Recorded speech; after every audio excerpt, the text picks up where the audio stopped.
সুপ্রিয় শিক্ষার্থীরা, আশা করি সবাই ভালো আছো। আজকে আমরা কণিক ভরবেগের 2 নম্বর লেকচারটা করতে যাচ্ছি।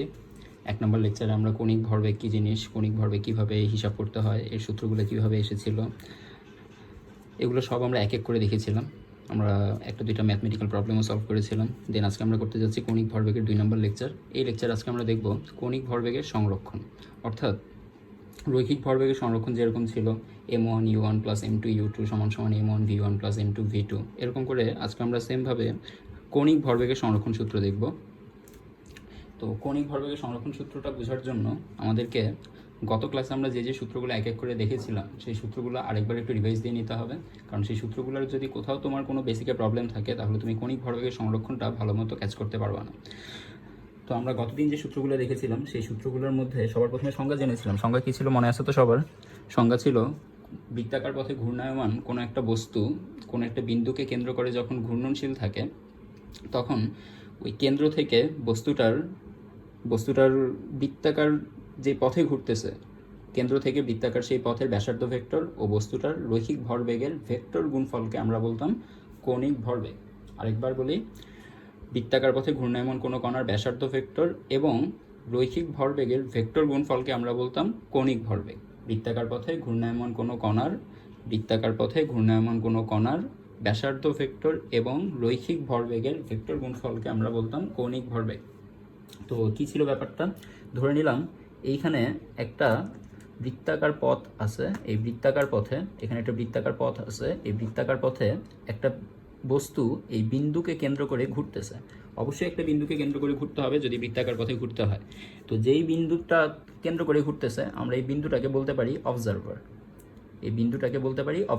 কেন বলতে পারি অবজারভার? কারণ এই বিন্দুটার সাপেক্ষে ঘুরতেছে। তার মানে এই বিন্দুতে কেউ যদি দাঁড়ায় থাকে, এই বিন্দুর সাপেক্ষে কণিক ভরবেগ বা কণিক বেগ অথবা কণিক ত্বরণ যাই হোক না কেন, যাই হিসাব করবো না কেন, সব এই বিন্দুর সাপেক্ষে যত হবে, এই বিন্দুতে একজন ব্যক্তি দাঁড়িয়ে থাকলে তার সাপেক্ষেও তত হবে। এই জন্য এই বিন্দুটাকে আমরা অবজারভার বলতে পারি। তো এই বিন্দুটা থেকে এই আর দূরত্বে এই জায়গায় আমরা ধরে নিলাম এম ভরের একটা বস্তু ঘূর্ণনশীল অবস্থায় আছে, অর্থাৎ ঘুরতে ঘুরতে ঘুরতে ঘুরতে ঘুরতে ঘুরতে এই বিন্দুতে আসছে। তো এই বিন্দুতে যখন এসেছে বস্তুটা, তখন বস্তুটার যে রৈখিক বেগ বা স্পর্শীয় বেগ, সেই স্পর্শীয় বেগটা কাজ করবে এই ডিরেকশন বরাবর। তো এই যে রৈখিক বেগ ভি, এটাকে আমরা ভি ভেক্টর দিয়ে চিহ্নিত করলাম। আর এই বিন্দু থেকে বস্তুটা যেই পথে ঘুরতেছে সেই পথের দূরত্বকে আমরা বললাম আর ভেক্টর। তো রৈখিক ভরবেগ কাকে বলা হতো? রৈখিক ভরবেগ বলা হতো এই আর ভেক্টর, এবং এখানে যে কণিক ভরবেগ কাকে বলা হতো? কণিক ভরবেগ বলা হতো এই আর ভেক্টর, এবং এখানে যে রৈখিক ভরবেগটা পাওয়া গেছে এই দুইটা রাশির ভেক্টর গুণফলকে। কিভাবে আসবে তাহলে? আমরা সুতরাং বলবো রৈখিক ভরবেগ থেকে কণিক ভরবেগ আসবে এল ভেক্টর সমান সমান R vector cross P vector. Clear? পিও একটা ভেক্টর রাশি, অবশ্যই ভেক্টর রাশি, কারণ পি এর ভিতর একটা ভেক্টর রাশি আছে ভি ভেক্টর। পি এর দিক কোন দিকে হবে? পি এর দিক হবে ভি ভেক্টরের দিকে। অর্থাৎ একটা বস্তু যদি এই দিকে চলমান থাকে ভি বেগে, তাহলে তার ভি এর ডিরেকশনটাও আছে এইদিকে, তার ভরবেগের ডিরেকশনটাও আছে এইদিকে। ভি এর ডিরেকশনটাও এইদিকে, ভরবেগের ডিরেকশনটাও একই দিকে থাকবে। তো এখান থেকে আমরা বলতে পারতেছি তাহলে এল ভেক্টর সমান আর ক্রস পি ভেক্টর। এখান থেকে আমরা আরও দেখেছিলাম আর ভেক্টর সমান আর ভেক্টর ইন্টু পি ভেক্টরকে ভেঙে পেয়েছিলাম এম ভি ভেক্টর। এখান থেকে এমকে বের করে নিয়ে এসেছিলাম, এরপরে পেয়েছিলাম আর ভেক্টর ক্রস ভি ভেক্টর। এই আর ভেক্টর ক্রস ভি ভেক্টরকে আমরা এ বি সাইন থিটার সাথে তুলনা করতে পারি। এ ভেক্টর ও বি ভেক্টরের যে ক্রস গুণফল, সেই ক্রস গুণফল ছিল A vector cross B vector সমান এ বি সাইন থিটা। তো এখানে আর ভেক্টরকে আমরা যদি এ ভেক্টর ধরি মনে মনে, ভি ভেক্টরকে যদি মনে মনে বি ভেক্টর ধরি, তাহলে R vector cross V vector থেকে আসা উচিত M R V sine theta. আচ্ছা, এবার M R V sine theta এই ব্যাপারটাকে আমরা আর কীভাবে প্রকাশ করতে পারি চাইলে? এম আর ভি সাইন থিটাকে আমরা বলতে পারি M R perpendicular to V. আচ্ছা, আর পারপেন্ডিকুলার টু কেন ভি বলতেছি এটা একটু বুঝতে হবে এবার আমাদেরকে। এই আরটা ব্যাসার্ধটা সবসময় ভি এর সাথে পারপেন্ডিকুলার। কিভাবে? আমরা এই বিন্দু থেকে এই কেন্দ্র ও থেকে বস্তু পর্যন্ত যে ব্যাসার্ধটা ছিল সেই ব্যাসার্ধটাকে একটু সামনে বর্ধিত করে নিব। সবসময় আমরা ব্যাসার্ধকে সামনে বর্ধিত করে নিব, ঠিক আছে। ব্যাসার্ধ আমাদের যেটা দেওয়া থাকবে সেটাকে আমরা ওই বিন্দু থেকে একই ডিরেকশন বরাবর সামনে এক্সটেন্ড করে নিব। এরপর এখানে যে ব্যাসার্ধ ভেক্টর পাওয়া গেল, একটু খেয়াল করি আমরা আলাদা করে এঁকে নিই। এদিকে পাওয়া গেল ব্যাসার্ধ ভেক্টর আর এবং এদিকে পাওয়া গেল রৈখিক বেগ ভি। একটু খেয়াল করে দেখো তো, ভি ভেক্টর এবং আর ভেক্টরের মধ্যবর্তী অ্যাঙ্গেল এখানে কত ডিগ্রি? ভি ভেক্টর এবং আর ভেক্টরের মধ্যবর্তী অ্যাঙ্গেল হচ্ছে এখানে 90 ডিগ্রি। তাহলে এখানে আমরা যদি বলি যে ভি এর দুইটা উপাংশ, ভিকে যে কোনো ভেক্টরকে তো দুটো উপাংশে ভাগ করা যায়, আমরা ভিকেও চাইলে দুটো উপাংশে ভাগ করতে পারবো। একটু ভালো করে লক্ষ্য করো, ভি এর দুটো উপাংশের মধ্যে উলম্ব দিকে বললাম আছে ভি ওয়াই, অনুভূমিক দিকে আছে বললাম ভি এক্স। তো ভি ওয়াই সমান সমান কত হবে? ভি ওয়াই সমান সমান হবে ভি সাইন থিটা, আর ভি এক্স সমান সমান হবে ভি কস থিটা, তাই না? ভি ওয়াই সমান সমান ভি সাইন থিটা এবং ভি এক্স সমান সমান ভি কস থিটা। তাহলে এখান থেকে এবার একটু দেখো যে আর এর সাথে এই যে ভি ভেক্টর, এই ভি ভেক্টরের উলম্ব উপাংশ আমরা চাইলে এখন ভি ভেক্টরকে দুই ভাগে ভাগ করে ফেলতে পারি। উপরের দিকে আসবে ভি ওয়াই আর এই দিকে আসবে ভি এক্স। ওকে, এই লাইনকে আমরা ধরলাম ভি ভেক্টর, এই বিন্দু থেকেই ধরলাম। ভি ওয়াইটাকে একটু উপরে রাখলাম যাতে আলাদা করে বোঝা যায়, আর কোনো কারণ নেই। আর এদিকে আছে আর ভেক্টর, এদিকে আছে V Y V X vector, sorry, এদিকে আছে ভি এক্স ভেক্টর, এদিকে আছে ভি ওয়াই ভেক্টর। এবার একটু লক্ষ্য করো তো, আর ভেক্টরের সাথে ভি ওয়াই ভেক্টরটা কত ডিগ্রি কোণে আছে?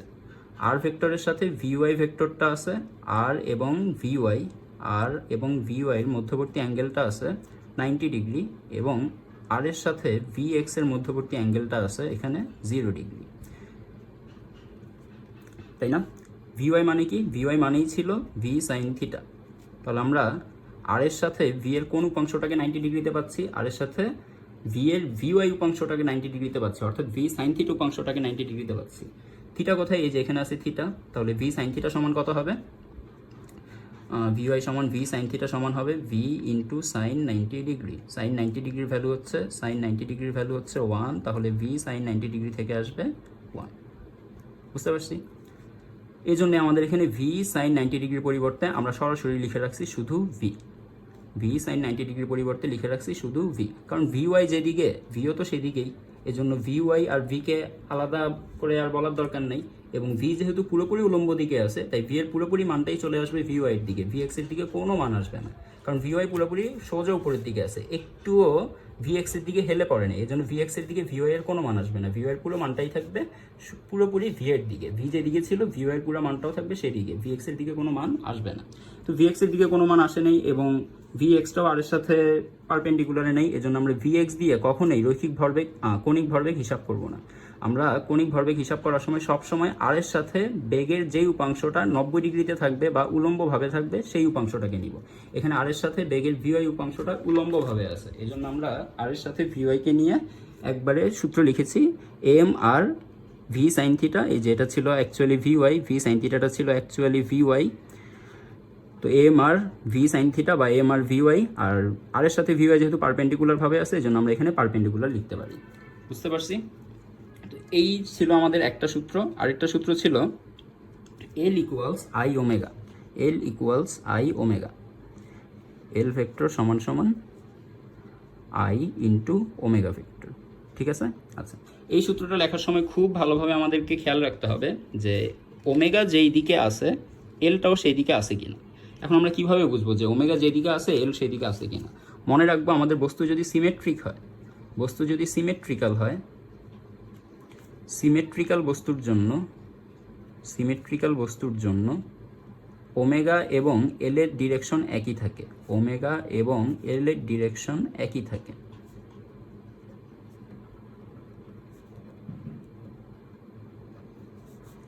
এল এর ডিরেকশন একই থাকে।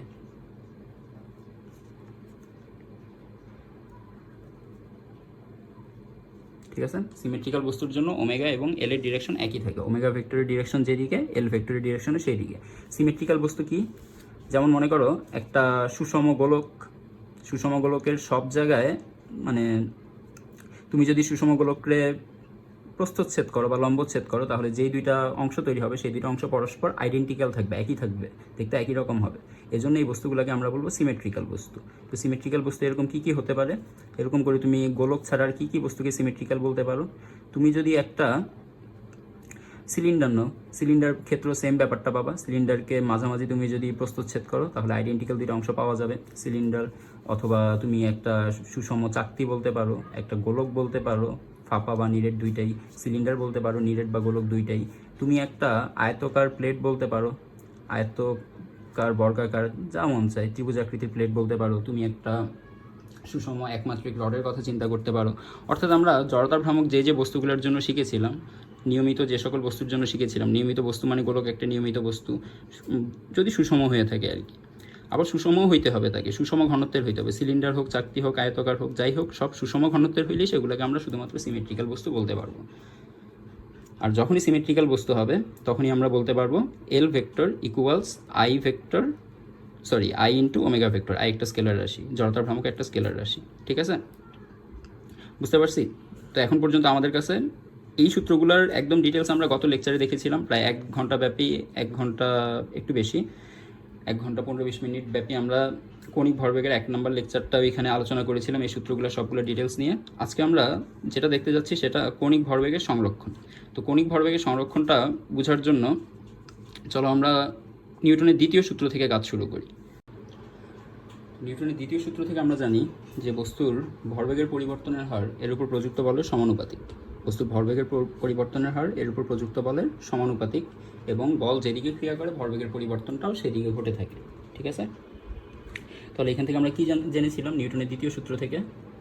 নিউটন সেকেন্ড ল, নিউটনের দ্বিতীয় সূত্র হতে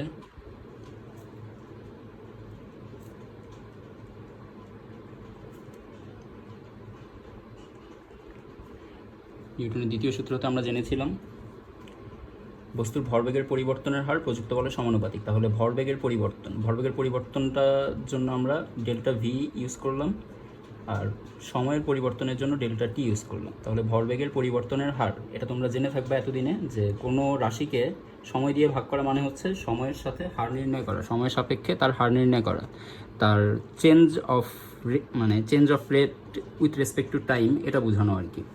তাহলে এখানে change of rate in velocity with respect to time দিয়ে বোঝাচ্ছে বেগের সময়ের সাপেক্ষে পরিবর্তন। তো সময়ের সাপেক্ষে বেগের পরিবর্তনকে আমরা বলি ভরবেগের পরিবর্তন। সরি, এখানে ভি না, এখানে আসবে পি। আমরা ভরবেগের পরিবর্তনকে ডেল্টা পি দিয়ে প্রকাশ করলাম, ডিভাইডেড বাই ডেল্টা টি। তাহলে ভরবেগের পরিবর্তনের হার প্রযুক্ত বলের সমানুপাতিক, অর্থাৎ বাইরে থেকে তুমি যে বলটা দিচ্ছ সেই বলের সমানুপাতিক। তাহলে আমরা বলতে পারি ভরবেগের পরিবর্তন মানে হচ্ছে ডেল্টা পি, পরিবর্তনের হার মানে হচ্ছে ডেল্টা পি বাই ডেল্টা টি। এটা বাহ্যিক প্রযুক্ত বলের সমানুপাতিক হবে। কীরকম ব্যাপারটা? সরি, মনে করো যে একটা বস্তুকে তুমি ঠেলে ঠেলে নিয়ে যাচ্ছ কোথাও। মনে করো একটা কার্ট আছে, একটা কার্টকে তুমি ঠেলে ঠেলে নিয়ে যাচ্ছ। মনে করো যে সুপার শপগুলোতে যেমন থাকে, শপিং কেনাকাটা করার সময় আমরা একটা কার্ট নিয়ে বের হই না, ওই সুপার শপ থেকে কেনাকাটা করার সময় একটা কার্ট নিয়ে আমরা ঘুরতে থাকি। তো এই যে কার্টটা নিয়ে ঘুরি, এই কার্টের মধ্যে যখন কোনো কিছু রেখে আমি যখন বল প্রয়োগ করে তাকে ঠেলতেছি, তখন তাকে যদি তুমি চিন্তা করো যে তাকে তুমি ঠেলে অনেক জোরে জোরে নিয়ে যাবা, সেক্ষেত্রে তোমার অনেক জোরে ধাক্কা দিতে হবে না? অনেক জোরে যদি তাকে গতিশীল করতে হয়, অনেক বেশি বেগ যদি তাকে দিতে হয়। মনে করো কার্টের এখানে বেগ আছে, আমরা ধরে নিলাম এটা হচ্ছে আমাদের কার্ট বা ট্রলি। এই ট্রলিটার এখানে বেগ আছে, আর তুমি হচ্ছে এই জায়গায়, তুমি এই ট্রলিটাকে এইভাবে হাত দিয়ে ধাক্কা দিয়ে নিয়ে যাচ্ছ, হাত দিয়ে ঠেলে ধাক্কা দিয়ে নিয়ে যাচ্ছ। তো যদি তুমি এখানে তার বেগ আছে মনে করো 2 মিটার পার সেকেন্ড, তার ভর হচ্ছে মনে করো 40 কেজি কেনাকাটা করে ফেলছো তুমি। এরপর কার্টটাকে তুমি যখন এখানে নিয়ে আসছো, এই কার্টটাকে যখন এই জায়গায় নিয়ে আসছো, তখন এর বেগ মনে করো ভি সমান 4 মিটার পার সেকেন্ড। তাহলে তুমি বেগের পরিবর্তন করলা কতটুকু? বেগের পরিবর্তন করলা 2 মিটার পার সেকেন্ড। তো এই যে বেগের পরিবর্তন করছো, বেগের পরিবর্তন মানেই কি? এই বেগের পরিবর্তন করতে তোমার সময় লাগছে, এখান থেকে এই জায়গায় আসতে তোমার একটা টাইম লাগছে, ঠিক আছে? তো এখানে যে বেগের পরিবর্তনটা করছে, এই বেগের পরিবর্তন করার জন্য যে জিনিসটা হয়েছে সেটা হচ্ছে তার ভরবেগের পরিবর্তন হয়ে গেছে। দেখো এখানে তার এই জায়গায় আদি ভরবেগের মান হচ্ছে 80 কিলোগ্রাম পার সেকেন্ড, আর এই জায়গায় তার ভরবেগের মান হচ্ছে 160 কিলোগ্রাম পার সেকেন্ড। তাহলে এখান থেকে আমরা কি বলতে পারতেছি? দেখো আমার এই ভরবেগের এখানে একটা চেঞ্জ হয়েছে না? 80 থেকে 160, তাহলে ভরবেগের চেঞ্জ কত? ভরবেগের চেঞ্জ হচ্ছে 160 মাইনাস 80 ইকুয়ালস আমরা বলবো 80 কেজি মিটার পার সেকেন্ড। তাহলে এই যে ভরবেগের পরিবর্তনটা হয়েছে, ভরবেগের পরিবর্তনটা মনে করো আমি বলে দিলাম টি সমান 5 সেকেন্ডের মধ্যে তুমি কাজটা ঘটাইছো। তাহলে ভরবেগের পরিবর্তন তোমার কতটুকু হলো? ভরবেগের পরিবর্তন হলো তোমার 16 কেজি মিটার পার সেকেন্ড। তাহলে এই যে ভরবেগের পরিবর্তনটা ঘটাইছো, এই ভরবেগের পরিবর্তন ঘটানোর জন্য তোমাকে বেশি বল প্রয়োগ করতে হয়েছে। তোমাকে এখানে বল কতটুকু প্রয়োগ করতে হয়েছে? তোমাকে এখানে বল প্রয়োগ করতে হয়েছে, আমরা বলবো তোমাকে তোমার এখানে বল প্রয়োগ করতে হয়েছে, এই যে এখানে একটা কেজি মিটার পার সেকেন্ড আছে, এখানে আবার একটা কেজি আরেকটা সেকেন্ড চলে আসছে, তাহলে আমরা একবারে বলবো KG metre per second square. তাহলে তুমি এখানে বল প্রয়োগ করছো কতটুকু? তুমি এখানে অ্যাকচুয়ালি বল প্রয়োগ করছো 16 KG metre per second square, অর্থাৎ এটাকে তুমি 16 নিউটন বলতে পারো। বুঝতে পারছো? এবার যদি তুমি এর বেগটা আরও বেশি পরিবর্তন করতে চাইতে, তাহলে বলটা আরও বেশি লাগতো। দেখো সিস্টেমেটিক্যালি তোমার এখানে বলটা আরও বেশি চলে আসতো, অর্থাৎ তুমি বাহ্যিক বল যত বেশি দিবা বস্তুর ভরবেগের পরিবর্তন তত বেশি হবে। এবং নিউটনের প্রথম সূত্র থেকে আমরা জানি যে বাহ্যিক বল যদি শূন্য হয়ে যায়, অর্থাৎ বাহ্যিক কোনো বল প্রয়োগ না করলে, তার মানে বাহ্যিক বল যদি শূন্য হয়ে যায়, সেক্ষেত্রে এই রাশিটাকে আমরা এইভাবে লিখতে পারি, এফ এক্সটার্নাল সমান সমান delta P divided by delta T. বাহ্যিক বল প্রযুক্ত না হলে, বাহ্যিক বল প্রযুক্ত না হলে, বাহ্যিক বল প্রযুক্ত না হলে এফ এক্সটার্নাল ইকুয়াল টু 0, অতএব এফ এক্সটার্নাল সমান delta P by delta T, তার মানে 0 সমান সমান আসবে delta P divided by delta T. অতএব এখান থেকে আমরা বলতে পারি ডেল্টা পি ইকুয়ালস 0, অর্থাৎ ভরবেগের পরিবর্তন শূন্য। আর ভরবেগের পরিবর্তন যদি শূন্য হয় তাইলে আমরা বলি যে ভরবেগের পরিবর্তন শূন্য মানে হচ্ছে এখানে ভরবেগ কনজার্ভড আছে, এখানে ভরবেগ কনজার্ভড আছে। কীভাবে কনজার্ভড আছে? এখানে আইডিয়াটা কি কনজার্ভডের? মনে করো আমার আগে ভরবেগ কত থাকবে, ডেল্টা পি মানে কি? ডেল্টা পি মানে এই লাইনটা থেকে আমরা আবার বলতে পারি ডেল্টা পি মানে হচ্ছে M V minus M U. ঠিক আছে, এটা হচ্ছে ফাইনাল মোমেন্টাম, এটা হচ্ছে ইনিশিয়াল মোমেন্টাম। তাহলে ডেল্টা পি মানে হচ্ছে final momentum minus initial momentum. আর এটার ভ্যালু কত হবে? যেহেতু ডেল্টা পি সমান 0, তাহলে এটার ভ্যালু 0। তাহলে এখান থেকে আমরা পেয়ে যাবো M V minus M U. এবার এর অর্থ কি? M V minus M U এর অর্থ কি? M V minus M U এর অর্থ হচ্ছে আমার ফাইনাল মোমেন্টাম যা আছে ইনিশিয়াল মোমেন্টাও ঠিক তাই আছে। তাহলে ফাইনাল মোমেন্টাম যা আছে ইনিশিয়াল মোমেন্টামও ঠিক তাই আছে। এর অর্থ কি? এর অর্থ হচ্ছে আমার ভরবেগের পরিবর্তনটা ঘটে নেই, ভরবেগটা আগেও যা এখনও তা। তাহলে ভরবেগ আগেও যা এখনও তা, এর অর্থই হচ্ছে ভরবেগ সংরক্ষিত। ঠিক আছে, মনে করো তুমি কোনো কিছু একটা সংরক্ষণ করে রাখছো, তো সংরক্ষণ করে রাখা মানে কি? এর অবস্থা আগেও যেরকম ছিল পরেও সেরকম থাকবে। তাহলে অবস্থা আগেও যেরকম ছিল এখনও সেরকমই আছে, এই জন্য আমরা বলতেছি তার ভরবেগ এখানে কনজার্ভড। তো সেম জিনিসটা আমরা দেখবো এবার কৌণিক বেগের ক্ষেত্রে। নিউটনের দ্বিতীয় সূত্রের এই ব্যাপারটা আমরা জেনেছিলাম রৈখিক বেগের ক্ষেত্রে, এসএসসি লেভেলে আমরা জেনেছিলাম নিউটনের দ্বিতীয় সূত্রটা কিসের জন্য ঘটে। এই যে দেখো আমরা সরলরৈখিকভাবে তাকে গতিশীল করছিলাম কার্ডটাকে, তাহলে এটা আমরা জেনেছিলাম রৈখিক বেগের ক্ষেত্রে। ঠিক আছে, এটা এসেছিল রৈখিক বেগের জন্য। তো এবার আমাদের কাছে তো আর রৈখিক বেগ নাই, এবার আমাদের কাছে আছে কৌণিক বেগ। কৌণিক বেগের জন্য তাহলে সূত্রটা কি হবে? কৌণিক বেগের জন্য হবে বাহ্যিক প্রযুক্ত টর্ক প্রপোর্শনাল টু কৌণিক ভরবেগের কৌণিক ভরবেগ ডিভাইডেড বাই সময়। ঠিক আছে, চলো নিউটনের দ্বিতীয় সূত্রের এবার আমরা দেখব নিউটনের দ্বিতীয় সূত্রের কৌণিক অংশটা বা কৌণিক বেগের জন্য নিউটনের দ্বিতীয় সূত্র।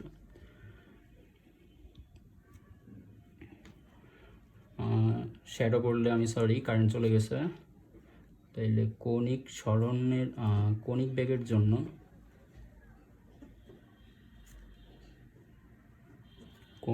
জন্য এবার আমরা দেখব নিউটনের second law, Newton's second law. Okay, নিউটনের গতির দ্বিতীয় সূত্রটা দেখব। তো এখানে কি হবে? রৈখিক বেগের জন্য যেই কাজ বল করে থাকে, কৌণিক বেগের জন্য সেই কাজটা বল করে না, সেই কাজটা করে হচ্ছে টর্ক। তাহলে এখানে আমরা বলবো বাইরে থেকে যদি কোনো টর্ক প্রয়োগ না করি, অর্থাৎ টর্ক এক্সটার্নাল যদি 0 হয়, সেক্ষেত্রে আমাদের কৌণিক ভরবেগটা সংরক্ষিত থাকবে। তো প্রথমে আমরা বলে নিই নিউটনের দ্বিতীয় সূত্র থেকে বাহ্যিক প্রযুক্ত বলের সমানুপাতিক হবে ভরবেগের পরিবর্তন। তাহলে এখানে বাহ্যিকভাবে যেহেতু টর্ক প্রয়োগ হয়েছে, তাহলে এখানে আর ভরবেগ আসবে না, এখানে আসবে কৌণিক ভরবেগ। কৌণিক ভরবেগকে আমরা ডিএল দিয়ে প্রকাশ করব, কৌণিক ভরবেগকে এল দিয়ে প্রকাশ করব। আর এখানে ডিএল দিয়ে বোঝানো হচ্ছে ক্ষুদ্র পরিমাণে কৌণিক ভরবেগের সরণ, কৌণিক ভরবেগের পরিবর্তন ডিভাইডেড বাই ডিটি। তাহলে এটাকে আমরা বলবো torque external is proportional to D D T of L. তাহলে এখান থেকে নিউটনের প্রথম সূত্রের কাছ থেকে এবার যদি আমরা একটু ঘুরে আসি, নিউটনের প্রথম সূত্র বলে যে বাইরে থেকে কোনো বল প্রয়োগ না হলে ভরবেগের কোনো পরিবর্তন ঘটবে না। আর এখানে বলছে বাইরে থেকে বল প্রয়োগ হইলে ভরবেগের পরিবর্তন ঘটবে, বাইরে থেকে বল যত বেশি হবে ভরবেগের পরিবর্তন তত বেশি ঘটবে। আর নিউটনের প্রথম সূত্র বলে বাইরে থেকে যদি কোনো বল প্রয়োগ না করি সেক্ষেত্রে ভরবেগের কোনো পরিবর্তন হবে না। দুইটা সূত্র সাংঘর্ষিক না, দুইটা সূত্র যা বলেছে সেই দুইটা জিনিসকে একত্র করে আমরা পাচ্ছি যদি বাইরে থেকে টর্ক এক্সটার্নাল যদি 0 হয়ে যায় সেক্ষেত্রে আমরা বলবো, এই সূত্রটাকে এবার আমরা এভাবে ডিনোট করতে পারি, টর্ক এক্সটার্নাল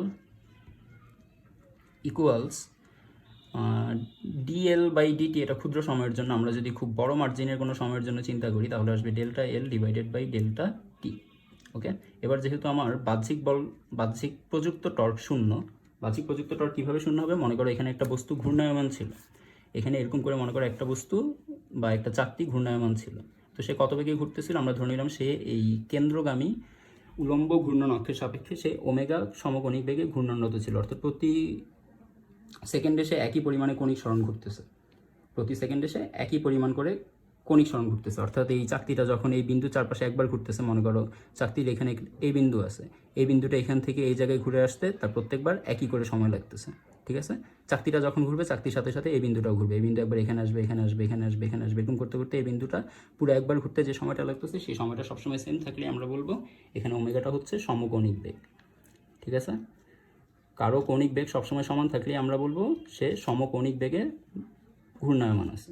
তো এখানে ওমেগা যদি সমকোণিক বেগে ঘূর্ণায়মান থাকে এবং আমি যদি বাইরে থেকে কোনো বল প্রয়োগ না করি, আমি বাইরে থেকে বল প্রয়োগ করবো না কিভাবে? আমি মনে করি এখানে কোনো বল দিলাম না, আমি এখানে বাইরে থেকে কোনো এক্সটার্নাল ফোর্স দিলাম না, তাহলে এক্সটার্নাল ফোর্স না দিলে এক্সটার্নাল টর্কও হবে শূন্য। এক্সটার্নাল ফোর্স 0 হইলে এক্সটার্নাল টর্কও শূন্য। কেন?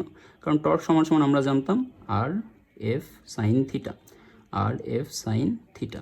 এবার থিটা যদি 90 ডিগ্রি হয় তাহলে টর্ক সমান সমান আসতো আর এফ, এফের ভ্যালুটা যেহেতু 0 সেহেতু আমাদের টর্ক এক্সটার্নালটাও হয়ে গেল 0। বুঝতে পারছি? ক্লিয়ার? আচ্ছা, তাহলে এখানে টর্ক এক্সটার্নাল যদি 0 হয়ে যায় আমরা এখান থেকে পাচ্ছি delta L divided by delta T. এবার তাহলে একবারে বলা যায় ডেল্টা টি ইকুয়ালস থাকবে 0। আর ডেল্টা টি ইকুয়াল 0 মানে কি? ডেল্টা এল ইকুয়াল 0 মানে হচ্ছে কৌণিক ভরবেগের এখানে কোনো পরিবর্তন নাই। আমরা কৌণিক ভরবেগের জন্য সূত্র দেখেছিলাম এল ভেক্টর সমান সমান ছিল আই ওমেগা ভেক্টর, ঠিক আছে? এটা আবার সবসময় ইউজ করা যাবে কি না সেটাও মাথায় রাখতে হবে, শুধুমাত্র সিমেট্রিক্যাল বস্তুর জন্য এটা ইউজ করা যাবে। তো এখানে ডেল্টা এল সমান সমান 0 মানে হচ্ছে তার আদি কৌণিক ভরবেগ যা আছে, আদি কৌণিক ভরবেগ ধরে নিলাম আই ওমেগা আই ভেক্টর, আর শেষ কৌণিক ভরবেগ ধরে নিলাম এল এফ সমান সমান আই ওমেগা এফ ভেক্টর। আমরা ধরে নিলাম যে আই সবসময় সেম আছে। আই যদি সবসময় সেম থাকে এখান থেকে আমরা বলতে পারি যে ডেল্টা এল মানে হচ্ছে ফাইনাল কৌণিক ভরবেগ মাইনাস ইনিশিয়াল কৌণিক ভরবেগ ইকুয়ালস আসবে 0। তাহলে ফাইনাল কৌণিক ভরবেগ মাইনাস ইনিশিয়াল কৌণিক ভরবেগ সমান সমান 0। এখান থেকে বলতে পারি ফাইনাল কৌণিক ভরবেগ ভেক্টর চিহ্ন সহ সমান সমান ইনিশিয়াল কৌণিক ভরবেগ ভেক্টর চিহ্ন সহ পরস্পর সমান, অর্থাৎ এদের মানও সমান, ডিরেকশনও সমান। অর্থাৎ আদিতে চাকতিটা যেই দিকে ঘুরতেছিল আমি যদি 5 মিনিট পরেও যদি বলি সে কোন দিকে ঘুরবে তাহলে সে যেহেতু কোনো টর্ক পাচ্ছে না, বল পাচ্ছে না, টর্ক পাচ্ছে না, সেহেতু সে 5 মিনিট পরেও বা 5 সেকেন্ড পরেও বা 10 মিনিট পরেও একই কৌণিক বেগে একই দিকে ঘূর্ণায়মান থাকবে। বুঝতে পারছি? তো এল সমান সমান আমরা কি জানি? এল সমান সমান জানি আই ওমেগা। তাহলে এখানে ফাইনাল মোমেন্টামের জন্য আসলো এল সমান সমান আই ওমেগা ফাইনাল সমান সমান আই ওমেগা ইনিশিয়াল, ঠিক আছে? তাহলে এখান থেকে আমরা বলতে পারি যে কৌণিক ভরবেগটা, যেহেতু কৌণিক ভরবেগ ফাইনালটা আর আদিটা সমান, তার মানে আমাদের কৌণিক ভরবেগটা এখানে কি আছে? কৌণিক ভরবেগটা এখানে আদিতেও যা আছে শেষেও তা আছে। এর অর্থ কি? এর অর্থ হচ্ছে কৌণিক ভরবেগটা সংরক্ষিত।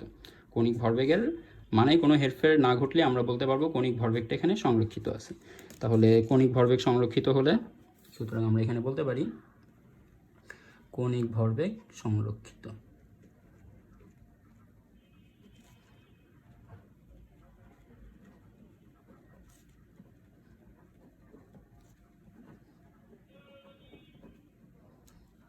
বুঝতে পারছি? আচ্ছা, তাহলে কৌণিক ভরবেগ সংরক্ষণের জন্য আমরা এখন পর্যন্ত দুইটা সূত্র পেলাম। একটা সূত্র পেলাম, এটা হচ্ছে এল এফ যেহেতু এল আই সমান, তাহলে আমরা বলতে পারি আই ওমেগা ফাইনাল, ওমেগা ফাইনালের মনে করো আমরা ওমেগা 2 বললাম। আর আচ্ছা আপাতত এখানে এভাবে লিখি, তোমাদেরকে বুঝাই যে আই ওমেগা সমান সমান আই ওমেগা। তো এটা হচ্ছে ইনিশিয়াল ওমেগা, এটা হচ্ছে ফাইনাল ওমেগা, ঠিক আছে। তো ইনিশিয়াল ওমেগাকে আমরা যদি 1 বলি, ইনিশিয়াল ওমেগাকে যদি 1 বলি, তাহলে ফাইনাল ওমেগা হয়ে যাবে 2। ইনিশিয়াল ওমেগাকে যদি 1 বলি, ফাইনাল ওমেগাকে ধরে নিলাম 2। এবার একটু নর্মালি চিন্তা করো, মনে করো কোনো কারণে আমার ইনিশিয়াল বেগ যেটা আছে, ফাইনাল বেগটা তার চেয়ে কমে গেছে বা বেড়ে গেছে। এখন ফাইনাল বেগটা যদি তার চেয়ে কমে যায় বা বেড়ে যায়, আমি তো কোনো বাইরে থেকে বল প্রয়োগ করিনি। সেক্ষেত্রে বাইরে থেকে যদি বল প্রয়োগ না করি, সবসময় তো এই লাইনটা সত্য থাকবে। বাইরে থেকে প্রযুক্ত বল প্রয়োগ না করলে প্রযুক্ত টর্ক শূন্য থাকবে, আর প্রযুক্ত টর্ক শূন্য মানেই শেষ কৌণিক ভরবেগ সমান সমান আদি কৌণিক ভরবেগ।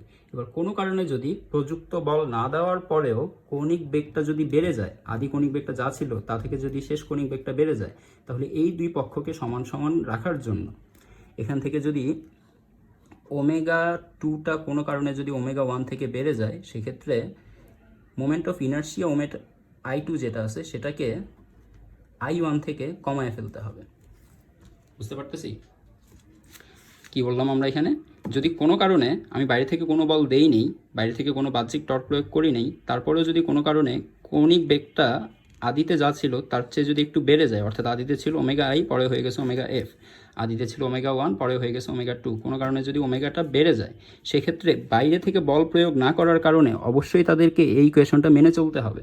বাইরে থেকে বাহ্যিক টর্ক প্রয়োগ না হওয়ার কারণে অবশ্যই তাদেরকে এই ইকুয়েশনটা মেনে চলতে হবে। এখন এই ইকুয়েশনটা মেনে চলার জন্য যেহেতু ওমেগা আর ওমেগা 2 ডিফারেন্ট হয়ে গেছে, ওমেগা আই আর ওমেগা এফ, এখানে ওমেগা আই এর ভ্যালুর সাথে ওমেগা এফ এর ভ্যালুটা মনে করো একটু কম বেশি আছে। তো সেক্ষেত্রে ওমেগা আই যদি একটু কমে যায়, ওমেগা আই যদি একটু কমে যায়, ওমেগা 2 যদি একটু বেড়ে যায়, সেক্ষেত্রে I2টাকে একটু বৃদ্ধি করে নিতে হবে, কমিয়ে নিতে হবে, I1টাকে একটু বৃদ্ধি করে নিতে হবে।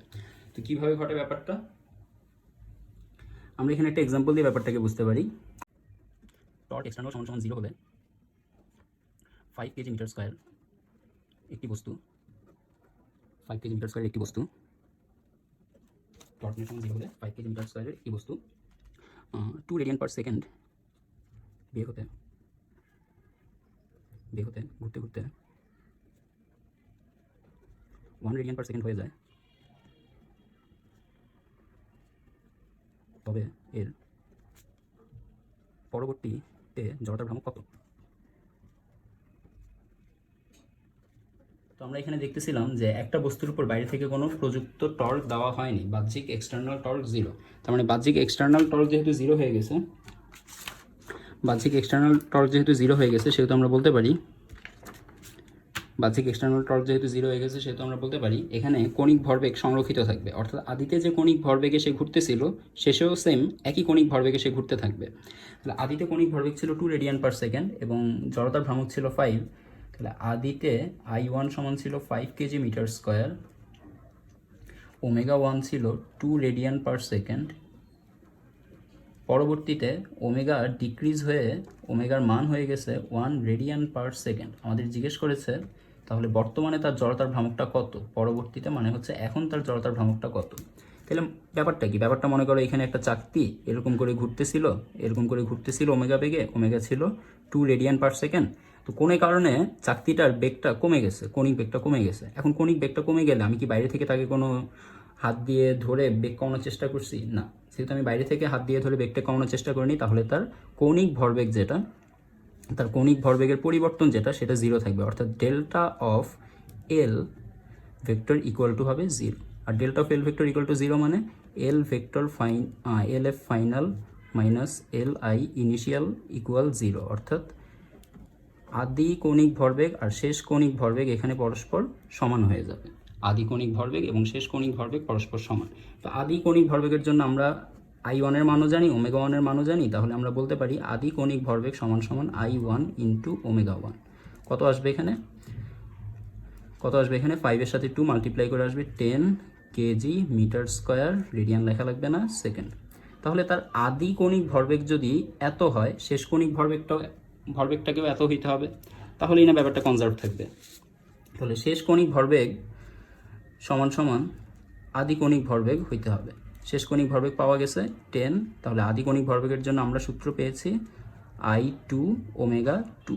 তাহলে এখান থেকে I2 কত চলে আসবে? I2 চলে আসবে 10 ডিভাইডেড বাই ওমেগা 2 এর ভ্যালু হচ্ছে 1 সমান সমান জড়তার ভ্রামকটাকে তাইলে যে কোনোভাবে হোক বৃদ্ধি করে ফেলতে হবে। জড়তার ভ্রামকটাকে হতে হবে 10 কেজি মিটার স্কোয়ার। এবার বলতো জড়তার ভ্রামকটাকে কিভাবে বৃদ্ধি করা যায়? জড়তার ভ্রামকটা আগে ছিল 5 থেকে এটাকে কিভাবে 10 বানায় ফেলা যায়? অনেকভাবেই বানানো যায়, অনেক ওয়ে আছে। আমরা যে কোনো একটা ওয়ের কথা চিন্তা করি। মনে করো আমার কাছে সেম আরেকটা চাকতি আছে, আমি কি করলাম, এটা যখন ঘুরতেছে আমি সেম আরেকটা চাকতিকে ধীরে ধীরে উপর থেকে এনে এটার উপর বসাই দিলাম। ঠিক আছে, ধীরে ধীরে উপর থেকে এনে আরেকটা চাকতিকে এটার উপর বসাই দিলাম। তাহলে আগে একটা চাকতির জন্য জড়তার ভ্রামক যা ছিল, দুইটা চাকতির জন্য জড়তার ভ্রামক ডাবল হয়ে যাবে। আগে একটা চাকতির জন্য জড়তার ভ্রামক পাওয়া গেছিল 5 কেজি মিটার স্কোয়ার। আগে নিচের এই চাকতিটার জন্য জড়তার ভ্রামক পাওয়া গেছিল 5 কেজি মিটার স্কোয়ার। আর এখন আমি যদি কোনোভাবে এখানে আরেকটা চাকতি বসায় দিতে পারি, এবং আরেকটা চাকতি বসানোর সময় খেয়াল রাখতে হবে যাতে আমার কাছ থেকে কোনো বল আগের চাকতিতে না যায়, অর্থাৎ আমার সাথে যেন এই চাকতির কোনো সংস্পর্শ না ঘটে। তুমি একটুখানি টাচ করলেই এখানে একটা বল প্রয়োগ হয়ে যাবে, আর বল প্রয়োগ হলে টর্ক চলে আসবে। তাহলে খুব ভালো করে খেয়াল রাখতে হবে যাতে বাইরে থেকে আমি কোনো টাচ না করি। আমি যদি এই সেকেন্ড চাকতিটা বসানোর সময় প্রথম চাকতিকে কোনোভাবে স্পর্শ করে ফেলি তাইলে হবে না। তো প্রথম চাকতি ঘুরতেছে এমনভাবে কোনো রকমে যদি দ্বিতীয় চাকতিটাকে এখানে বসায় দেওয়া যায় তাহলে তার জড়তার ভ্রামকটা ডাবল হয়ে যাবে। আর জড়তার ভ্রামক ডাবল হয়ে গেলেই সম্পূর্ণ যে সিস্টেমটা, এই সিস্টেমটার কণিক ভরবেগ কনজার্ভ থাকবে। অর্থাৎ আগেও কণিক ভরবেগ ছিল 10, পরেও কণিক ভরবেগ হবে 10। দেখো পরে কণিক ভরবেগ কত? পরে কণিক ভরবেগ LF সমান সমান আসবে I2 ইন্টু ওমেগা 2। I2 এর ভ্যালু পাওয়া গেছে 10, ওমেগা 2 এর ভ্যালু দেওয়া ছিল 1, সমান সমান আসবে 10 KG metre square per second. বুঝতে পারছি?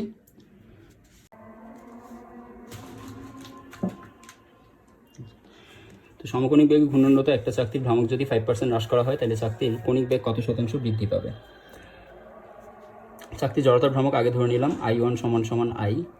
পরবর্তীতে জড়তার ভ্রামক কত হবে? পরবর্তীতে জড়তার ভ্রামক 5% হ্রাস পাবে। তাহলে I2 সমান সমান হবে I মাইনাস I এর 5%।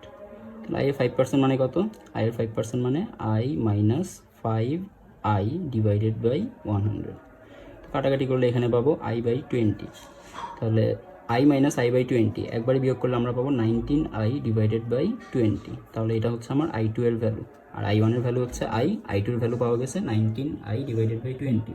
তো বলছে সমকোণিক বেগে ঘূর্ণনরত একটা চাকতির ভ্রামক যদি 5% হ্রাস করা হয় তাহলে চাকতির কণিক বেগ কত শতাংশ বৃদ্ধি পাবে?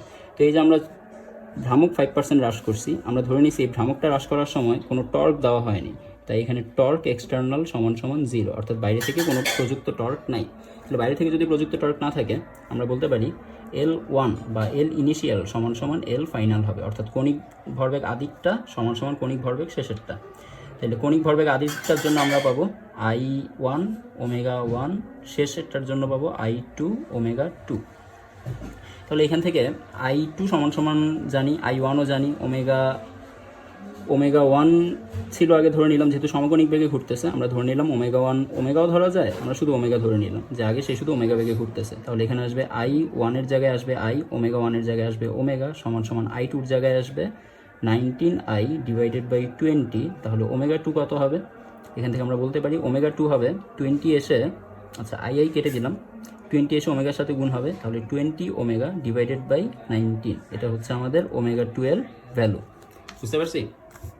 তাহলে প্রশ্নটা কি করছে? প্রশ্নটা বলছে বেগ কত শতাংশ বৃদ্ধি পাবে। তাহলে বেগ কি এখন বাড়লো না কমলো? দেখো বেগ ছিল আগে ওমেগা, আর এখন আসছে 20/19 দিয়ে ভাগ করলে আমরা একের চেয়ে বড় একটা সংখ্যা পাবো, আর একের চেয়ে বড় সংখ্যা দিয়ে ওমেগাকে গুণ করলে ওমেগা 2 এর মানটা অবশ্যই বেড়ে যাবে। তাহলে আমরা বলতে পারতেছি আমাদের ওমেগাটা আগে ছিল শুধু ওমেগা, এখন 1.something ওমেগা, তার মানে ওমেগার মান বৃদ্ধি পেয়েছে। তাহলে এখানে ওমেগা কতটুকু বৃদ্ধি পাইলো? ওমেগা বৃদ্ধি পাইলো ধরে নিলাম ডেল্টা ওমেগা সমান সমান ওমেগা 2 মাইনাস ওমেগা 1। ওমেগা 2 এর ভ্যালু পাওয়া গেছে 20 ওমেগা বাই 19 মাইনাস ওমেগা 1 এর ভ্যালু ওমেগা ধরছিলাম। তো এখানে আমরা মাইনাস করলে আমরা পাচ্ছি 20 ওমেগা মাইনাস 19 ওমেগা। তাহলে এখান থেকে আসলো ওমেগা ডিভাইডেড বাই 19। তার মানে আমার বেগ কতটুকু বৃদ্ধি পেয়েছে সেটা জানছি। এবার বেগ জিজ্ঞেস করছে কত শতাংশ বৃদ্ধি পাবে, বেগ কত শতাংশ বৃদ্ধি পাবে। তাহলে বেগ কত শতাংশ বৃদ্ধি পাবে এটা জানার উপায় কি? এটা জানার উপায় হচ্ছে এটাকে আমরা 100 দিয়ে গুণ দিব, বেগের পরিবর্তনকে 100 দিয়ে গুণ দিব ডিভাইডেড বাই আদিতে যে বেগটা ছিল, প্রথমে যেই কণিক বেগে ঘুরতেছিল, প্রথমে কোন কণিক বেগে ঘুরতেছিল? প্রথমে এই ওমেগা কণিক বেগে ঘুরতেছিল। তাহলে আমরা প্রথমে এই ওমেগা ডিভাইডেড বাই 19কে যতটুকু বৃদ্ধি পাইছে বেগ, সেই বৃদ্ধি পাওয়া মানটাকে 100% দিয়ে গুণ করব আর ভাগ করব ওমেগা দিয়ে, তাইলেই আমাদের কত শতাংশ বৃদ্ধি পাইছে সেটা চলে আসবে।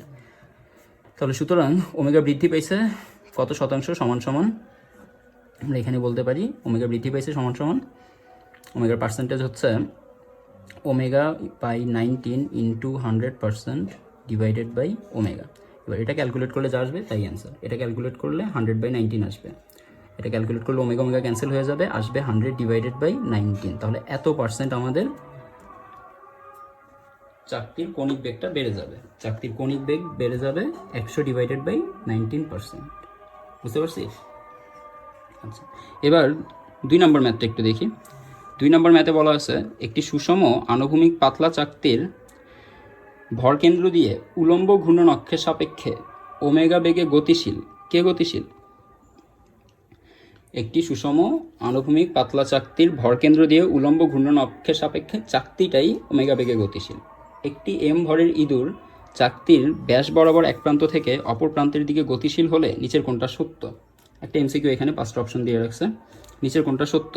তো এখানে একটা অপশনে আছে কৌণিক বেগ ক্রমান্বয়ে হ্রাস পাবে, কৌণিক বেগ ক্রমান্বয়ে বৃদ্ধি পাবে, প্রথম অর্ধেক বেগ হ্রাস পাবে, পরবর্তীতে বেগ বৃদ্ধি পাবে, আর এরপরে বলছে প্রথম অর্ধেক বেশি হবে, পরের অর্ধেক হবে কম।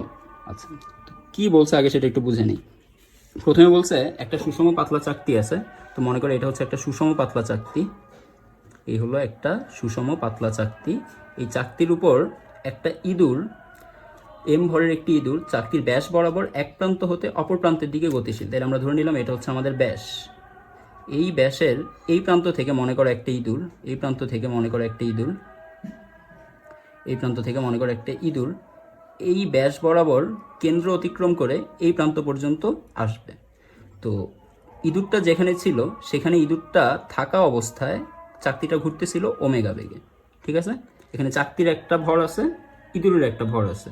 তাহলে চাকতির ভরের জন্য চাকতির নিজস্ব একটা জড়তার ভ্রামক আসবে। আবার এই ইঁদুরটা এই ঘূর্ণন অক্ষ থেকে একটা নির্দিষ্ট ডিস্টেন্সে থাকার কারণে ইঁদুরের জড়তার ভ্রামকটা বিন্দু ভর হিসাবে আসবে। বিন্দু ভর মানে কি? আমরা ধরে নিব ঘূর্ণন অক্ষ থেকে এই ইঁদুরটা হচ্ছে একটা বিন্দু। তাহলে এই ঘূর্ণন অক্ষ থেকে ইঁদুরটা কত দূরে আছে? আর দূরে। চাকতির ব্যাসার্ধ যেটা সেটাই হচ্ছে ইঁদুরের দূরত্ব। তাহলে ঘূর্ণন অক্ষ থেকে ইঁদুর যদি আর দূরে থাকে, ইঁদুরের জন্য জড়তার ভ্রামক আমরা পাবো আই সমান সমান ইঁদুরের ভরকে ধরে নিলাম ছোট হাতের এম, আর এখান থেকে ইঁদুরের দূরত্ব হচ্ছে আর এম আর স্কোয়ার। এখান থেকে ইঁদুরের জন্য জড়তার ভ্রামক পাওয়া গেলে এম আর স্কোয়ার। আর চাকতির জন্য জড়তার ভ্রামক কি পাওয়া যাবে? চাকতির জন্য জড়তার ভ্রামক পাওয়া যাবে, আমরা জানি চাকতির জড়তার ভ্রামক হচ্ছে, চাকতির ভরকে ধরে নিলাম capital M, M R square divided by 2।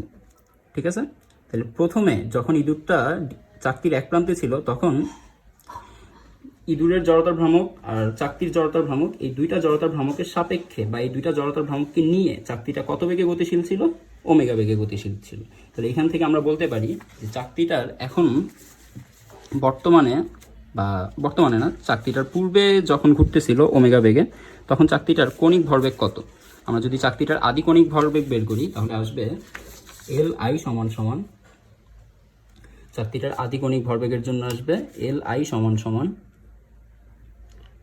সমান সমান জড়তার ভ্রামক টোটাল ইন্টু যে বেগে ঘুরতেছিল সেই বেগ। কোন বেগে ঘুরতেছিল?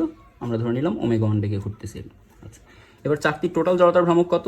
চাকতির টোটাল জড়তার ভ্রামকের মধ্যে প্রথমে চাকতির জড়তার ভ্রামকের জন্য আসবে M R square by 2 plus ইঁদুরের জড়তার ভ্রামকের জন্য আসবে, ধরে নিলাম ইঁদুরটা একটা জাস্ট বিন্দু হিসাবে আছে, এটা হচ্ছে ঘূর্ণন অক্ষ থেকে ইঁদুরটা জাস্ট একটা বিন্দু হিসাবে ঘুরতেছে। তাহলে ইঁদুরটা যখন একটা বিন্দু হিসাবে ঘুরতেছে, ইঁদুরের ভরকে ধরলাম এম, এখান থেকে ইঁদুরের দূরত্ব আর, বিচ্ছিন্ন বস্তু বা বিন্দু বস্তুর জন্য আমরা এখানে বলতে পারি ইঁদুরের জড়তার ভ্রামক আসবে এম আর স্কোয়ার। এই হচ্ছে টোটাল জড়তার ভ্রামক ইন্টু ওমেগা 1। ঠিক আছে, এবার ইঁদুরটা যখন এখান থেকে এই জায়গায় আসতেছে, বাইরে থেকে কি কোনো বল প্রযুক্ত হচ্ছে? ইঁদুরটা যখন এখান থেকে এই জায়গায় আসছে, বাইরে থেকে কেউ কোনো বল প্রয়োগ করছে? না, বাইরে থেকে যেহেতু কোনো বল প্রয়োগ হয়নি তাই বাইরে থেকে কোনো টর্কও প্রয়োগ হয়নি।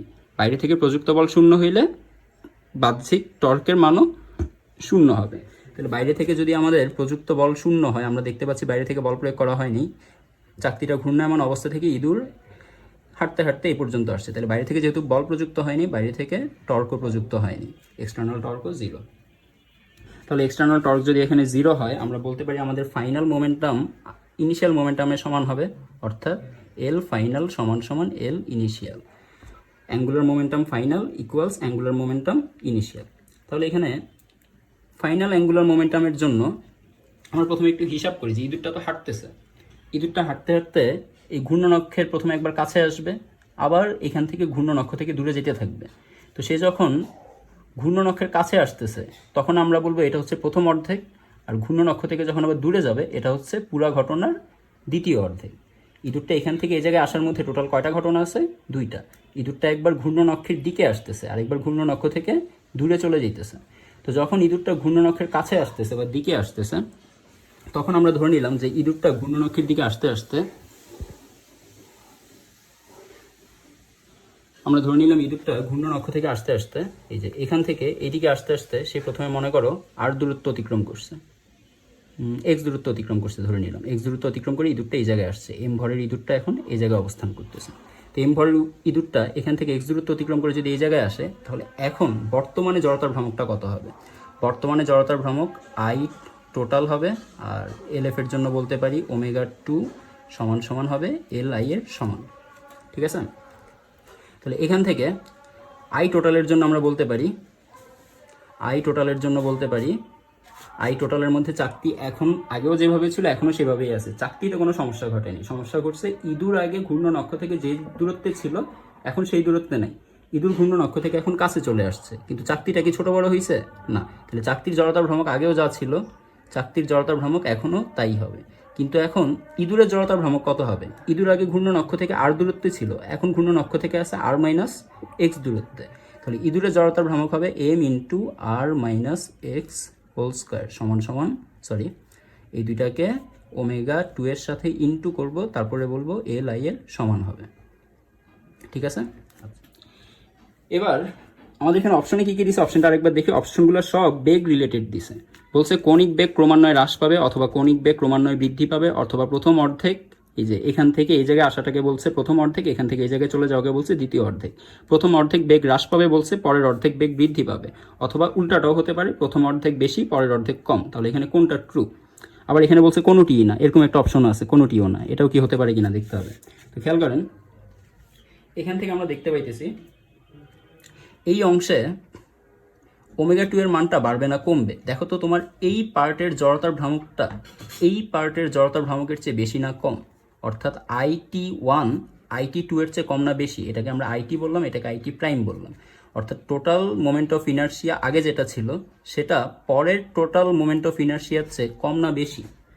এখানে মোমেন্ট অফ ইনার্শিয়া বেশি নাকি এখানে বেশি? এখানেও একটা mr²/2 পার্ট আছে, এখানেও একটা mr²/2 পার্ট আছে, তাহলে এই দুইটা পার্ট ইকুয়াল।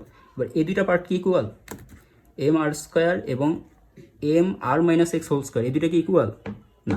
এই দুইটা কেন ইকুয়াল না? কারণ এখানে আর পুরোটা গুণ দেওয়া হইতেছে, আর এখানে আর থেকে এক্সকে বাদ দিয়ে তারপরে গুণ দেওয়া হইতেছে, তাহলে এখানে গুণফলটা কমে গেছে না? এখানে আমার ইঁদুরের জড়তার ভ্রামকটা আগের চেয়ে কমে গেছে, তাহলে যেহেতু ইঁদুরের মোমেন্ট অফ ইনার্শিয়াটা কমে গেছে, আমার এই মোমেন্ট অফ ইনার্শিয়া ইঁদুরেরটা কমার কারণে আলটিমেটলি পুরা আইটি প্রাইম বা টোটাল মোমেন্ট অফ ইনার্শিয়া পরবর্তীতে এটা কমে যাবে না?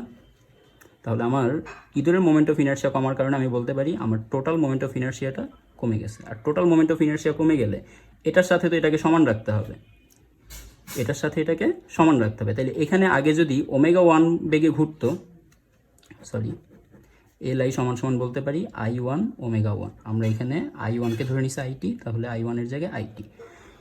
তো আগে যদি এই আইটি এর মানটা বেশি হয়ে থাকে, ওমেগা 1 এর মানটা কম হয়ে থাকে, তাহলে পরবর্তীতে আইটি প্রাইমের মানটা যেহেতু কম, আমরা বলতে পারবো এখানে ওমেগা 2 এর মানটা হবে বেশি। বুঝতে পারছেন? এদিকে খেয়াল করেন, কন্ডিশনালি এভাবে লিখতে পারি আইটি যেহেতু আইটি প্রাইমের চেয়ে বড়, তাই আইটি এর সময় যেই কৌণিক বেগ ছিল সেটা হবে কম, আর আইটি প্রাইমের সময় যে কৌণিক বেগ পাওয়া যাবে সেটা হবে বেশি। বুঝতে পারছি? আচ্ছা, তাহলে প্রথম অর্ধেকের দিকে বেগটা কি আস্তে আস্তে বাড়তেছে না কমতেছে? যখন আমি প্রথম অর্ধেকের দিকে অগ্রসর হচ্ছি, খেয়াল করেন তো এই বিন্দু থেকে যত আমি এদিকে অগ্রসর হচ্ছি তত আমার এক্স এর মান বাড়তেছে, আর এক্স এর মান যত বাড়বে, এখানে এক্স এর মান যত বাড়বে এই আর মাইনাস এক্স এর মানটা তত কমতে থাকবে। অর্থাৎ জড়তার ভ্রামকটা প্রথম অর্ধেকের সময় আমি যত এই পরিধি থেকে যত কেন্দ্রের দিকে আগাচ্ছি তত আমার আর এর মানটা হ্রাস পাচ্ছে। এই কারণে ইঁদুরের প্রথম অর্ধেকে জড়তার ভ্রামকটা কন্টিনিউয়াসলি হ্রাস পাবে, আর কন্টিনিউয়াসলি জড়তার ভ্রামক হ্রাস পেলে কন্টিনিউয়াসলি আমার বেগের মানটা বৃদ্ধি পেতে থাকবে। তাহলে এখান থেকে এই পর্যন্ত আস্তে আস্তে দেখা যাবে চাকতিটা জোরে জোরে ঘুরতেছে। আর এই বিন্দুটা ক্রস করার পরে দেখো ঘূর্ণন অক্ষ থেকে আবার ইঁদুরের দূরত্ব বাড়তেছে না? এখানে যখন আছে দূরত্ব বেশি, এখানে যখন আছে দূরত্ব আরেকটু বেশি, এরকম করতে করতে যখন এই জায়গায় আসছে দূরত্ব অনেক বেশি হয়ে গেছে। তো দূরত্ব যখন অনেক বেশি হয়ে যাবে,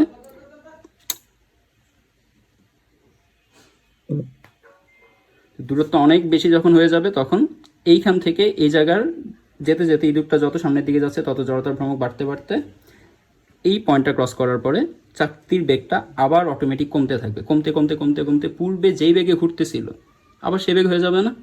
যেহেতু ইঁদুর যখন এখানে ছিল তখন বেগ ছিল ওমেগা, এবার ইঁদুর এখান থেকে এই জায়গায় আস্তে আস্তে বেগটা বাড়তেছে, বাড়তে বাড়তে বাড়তে বাড়তে এই পর্যন্ত আইসা চাকতির বেগটা ম্যাক্সিমাম হয়ে গেছে। এবার ইঁদুর যখন আবার এই পয়েন্টটা ক্রস করে সামনের দিকে যেতে থাকবে, যেতে যেতে যেতে যেতে যখন এই জায়গায় চলে আসবে তখন আবার আগের জায়গায় চলে আসছে না, অর্থাৎ আবার পরিধিতে চলে আসছে না, তাহলে আবার বেগটা আগের মতো হয়ে যাবে। তাহলে এখানে ঘটনাটা কি ঘটতেছে, ইঁদুরের চলাচল করার টাইমের প্রথম অর্ধেক অংশ আমার বেগটা আস্তে আস্তে বাড়তেছে, আর সেন্টার ক্রস করে আবার যখন সামনের দিকে অগ্রসর হচ্ছি তখন আমার বেগটা আস্তে আস্তে কমতে কমতে আবার আগে সমান হয়ে যাচ্ছে। তো এরকম করে তুমিও যদি এরকম পরীক্ষা করো, মনে করো একটা এরকম গোল প্ল্যাটফর্ম ঘুরতেছে, তুমি যদি গোল প্ল্যাটফর্মের সেন্টারের দিকে ধীরে ধীরে ধীরে ধীরে অগ্রসর হতে থাকো, তোমার মনে হবে যে বেগটা আস্তে আস্তে ইনক্রিজড হইতেছে, এবং তুমি এখান থেকে আবার যদি সীমানার দিকে যেতে থাকো, পরিধির দিকে যেতে থাকো, তখন দেখা যাবে যে বেগটা আবার মনে হবে যে আস্তে আস্তে কমতেছে, কমতে কমতে এই পয়েন্টে চলে আসার পরে বেগটা এখানে তুমি হাঁটা শুরু করার আগে বেগ যা ছিল, যে বেগে ঘুরতেছিল, এখানে আসার পরে দেখবা সেম একই বেগে ঘুরতেছে। বুঝতে পারছি আমরা? আচ্ছা, এরপর এখানে আরও কিছু ম্যাথ আছে, চলো এগুলো আমরা একটু দেখি এক এক করে। এখানে আছে এ ও বি দুটি ঘূর্ণায়মান বস্তুর ভর এম ও 2m এবং তাদের জড়তার ভ্রামক বলছে আই এ ও আই বি। তাহলে দুইটা বস্তু আছে আলাদা আলাদা, একটার ভর হচ্ছে এম আর একটার ভর হচ্ছে 2m, আর তাদের জড়তার ভ্রামক আলাদা আলাদা আই এ ও আই বি। আর যার ভর 2m তার জড়তার ভ্রামকটাকে বলে দিছে বেশি, I B is greater than I A. যদি উভয় বস্তুর গতিশক্তি সমান হয় তবে এল এ ও এল বি কণিক ভরবেগ হলে, এখানে এই চারটা অপশনের মধ্যে, চারটা সমীকরণের মধ্যে কোনটা সঠিক হবে? তো খেয়াল করেন, প্রথমে আমাদেরকে বলে দিছে যে একটার ভর এম আর একটার ভর 2m এবং তাদের জড়তার ভ্রামক হচ্ছে আইবি আর আই এর মধ্যে আইবি বেশি আই এ কম। তাহলে দুইটার যে গতিশক্তিটা পাওয়া যাবে, এই গতিশক্তিকে আমরা ধরে নিলাম EK1 সমান সমান EK2। ঘূর্ণায়মান বস্তুর গতিশক্তি সূত্র হচ্ছে হাফ আই ওমেগা স্কোয়ার সমান সমান এখানেও আসবে হাফ আই ওমেগা স্কোয়ার। আচ্ছা, এখন এ বস্তুর জন্য আমরা বললাম half I A omega A, আর বি বস্তুর জন্য আমরা বললাম half I B omega B. ঠিক আছে, এবার তাহলে ওমেগা এ আর ওমেগা বি এর মধ্যে আমরা কি সম্পর্ক দেখতে পাইতেছি? ওমেগা এ আর ওমেগা বি এর মধ্যে কি সম্পর্ক? আমাদের আলটিমেটলি জানতে হবে এল এ আর এল বি এর মধ্যে কোনটা বড় কোনটা ছোট। এল এ আর এল বির মধ্যে কোনটা বড় কোনটা ছোট জানার জন্য আমাদের আই এবং ওমেগার দিকে তাকাইতে হবে। ঠিক আছে, কিভাবে হিসাব করব? আই তো দুজনের মধ্যে জানা আছে, এখানে আই বিটা হচ্ছে বেশি, আই এটা হচ্ছে কম, আই বি বেশি আই এ কম। তাহলে ওমেগার দিকে এবার তাকাই, ওমেগা যদি বেশি হয় তাহলে জড়তার ভ্রামক বেশি হওয়ার কারণে ঘূর্ণন জড়তাও বেড়ে যাবে বা কণিক ভরবেগও বেড়ে যাবে। তাহলে এখান থেকে হাফ আই এ ওমেগা এ, এখান থেকে আমরা শুধু ওমেগা বি এর জন্য কি বলতে পারি দেখো। আচ্ছা, এখান থেকে তোমাদেরকে খুব শর্টকাটে একটা সিস্টেম দেখাই দিই। তোমরা গতিশক্তির জন্য এরকম কি একটা সূত্র দেখছিলা, ইকে সমান সমান P square divided by 2m, এরকম কোনো সূত্র দেখছিলা? গতিশক্তি সমান সমান ভরবেগের বর্গ ডিভাইডেড বাই 2 ইন্টু ভর। সেম সূত্রটা আমরা কণিক ভরবেগের জন্য অ্যাপ্লাই করতে পারি, একেবারে সেম সূত্রটা কণিক ভরবেগের জন্য অ্যাপ্লাই করতে পারি। তখন সূত্রটা কীরকম হবে? তখন হবে ইকে সমান সমান হাফ আই ওমেগা স্কোয়ার। আচ্ছা, এবার এইটাকে যদি আমরা আই স্কোয়ার বলি এবং একটা আই দিয়ে ভাগ করে দিই, কোনো সমস্যা আছে? কণিক গতিশক্তি সূত্র ইকে সমান half I square omega square into 1/i করে দিলাম। তাহলে এখানে আই ওমেগাকে আমরা কি বলতে পারি? আমরা জানি কণিক ভরবেগ এল সমান সমান ছিল আই ওমেগা, আমরা জানি কণিক ভরবেগ এল সমান সমান ছিল আই ওমেগা। এখানে দেখি জায়গা আছে, কৌণিক ভরবেগ এল সমান সমান ছিল আই ওমেগা, তাহলে আই স্কোয়ার ওমেগা স্কোয়ারকে আমরা বলতে পারি L square, I square omega স্কোয়ারকে আমরা বলতে পারি এল স্কোয়ার। তাহলে এখান থেকে এই আই স্কোয়ার ওমেগা স্কোয়ারের জন্য আসবে এল স্কোয়ার, আর নিচে আছে আই, তাহলে একবার ইকে সমান সমান বলা যাবে 1/2 ছিল এল স্কোয়ার ইন্টু আই, তাহলে একবারে আসলো এল স্কোয়ার ডিভাইডেড বাই 2i। তাহলে এখানে আমরা half I A omega A এটার জন্য একবারে বলতে পারি L square divided by 2 of I A সমান সমান এখানে আসবে এল স্কোয়ার, এটা হবে এল অফ এ, এটা হবে L of B, L square divided by 2IB। এখানে দেখো, এখানে তোমার ডিসাইড করাটা একটু কষ্টকর হয়ে যেত, কারণ আই আর বি এর মধ্যে যদি এই আই এ আই সমান হইতো তাহলে ওমেগা যার বেশি তার কৌণিক ভরবেগ বেশি হইতো, কিন্তু আই কি দুটোটা সমান? আই যেহেতু দুটোটা সমান না, এবং বলেও দেয়নি যে আই বি কতটুকু বেশি, কতটুকু বেশি এতটুকু বলা থাকলেও আমরা মোটামুটি হিসাব করে বের করতে পারতাম, কিন্তু শুধু বলে দিচ্ছে আইবি বেশি, কতটুকু বেশি বলে নেই। তাহলে এখান থেকে আমরা যেহেতু আই এ আর আইবিকে সমান পাচ্ছি না, এই জন্য ওমেগা আর ওমেগা এ এবং ওমেগা বি এই দুইটার মধ্যে ওমেগা এ যদি বড়ও হয় তাও আমরা বলতে পারবো না যে এখানে এটা আই এ, ওমেগা এ যদি বড় হয় তাও আমরা বলতে পারবো না যে আই এর সাথে গুণ হয়ে সেটা বড় মান তৈরি করবে কিনা। তো এই জন্য আমরা এই সিস্টেমে করলে বেটার হয়। তাহলে এই সিস্টেমে আমাদের অ্যান্সার কি আসবে, যেহেতু এখানে আইবি বেশি, তাহলে বলো এবার এল এ বেশি হবে না কম হবে? আইবি এর মানটা বেশি, আমরা এলবিকে নিচে নিয়ে আসলাম, তাহলে বুঝতে আরও ইজি হবে। এলবিকে নিচে নিয়ে আসলে পাচ্ছি L A square divided by L B square সমান সমান I A divided by I B. এখান থেকে আই এ আর আইবির মধ্যে সম্পর্ক কি, আচ্ছা এল এ স্কোয়ার ওই পাশে রুট করে দিলাম, তাহলে এল এ ডিভাইডেড বাই এল বি সমান সমান রুট ওভার আই এ ছিল কম ডিভাইডেড বাই আইবি ছিল বেশি।